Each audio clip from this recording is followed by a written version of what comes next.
Hello mga mommy! At ngayong araw nga ay maaraw na. At natapos ko na nga rin yung mga hugasin ko. At tinanghali na nga magising yung dalawa kong anak. At habang naglalaro nga sila ay ihahanda ko na nga yung kakainin nila.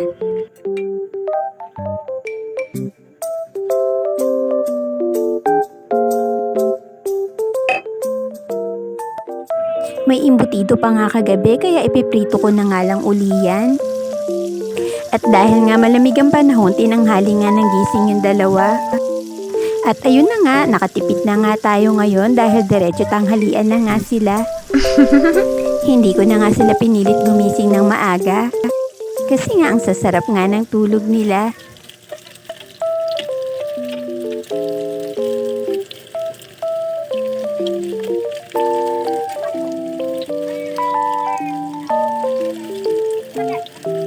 Hindi na nga rin ako magsasaing, isasangag ko na nga lang yung kanin kagabi.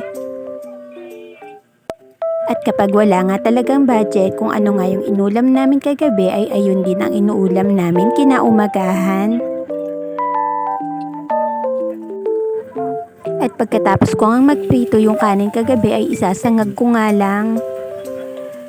Paborito nga kasi ni Bunso yung sinangag. At kapag nagsasangag nga ako, yung kanin nga lang talaga yung kinakain niya at hindi na siya nag-uulam. At ewan ko nga ba bakit paborito niya nga yung sinangag.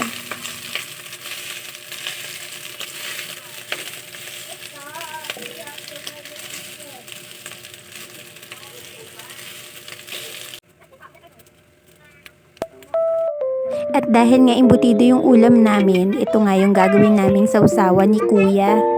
Suka nga lang yan, nalalagyan ko ng bawang.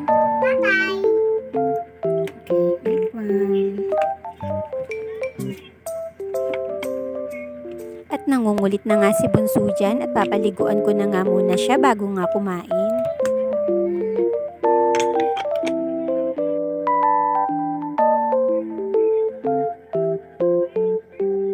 Binuksan na nga ni Bunso yung air cooler na initan na nga siguro.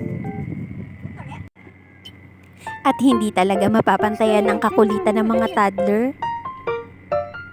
Lagi nga nakikipagtalo sa kuya niya.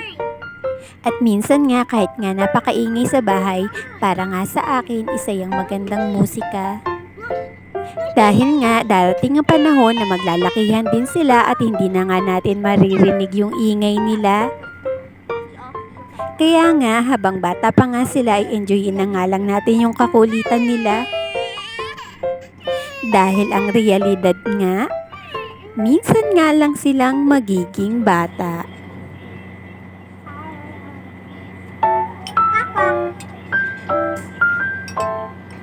At ayun na nga mga mommy, hanggang dito na lang muna. Maraming salamat. Hanggang sa muli po natin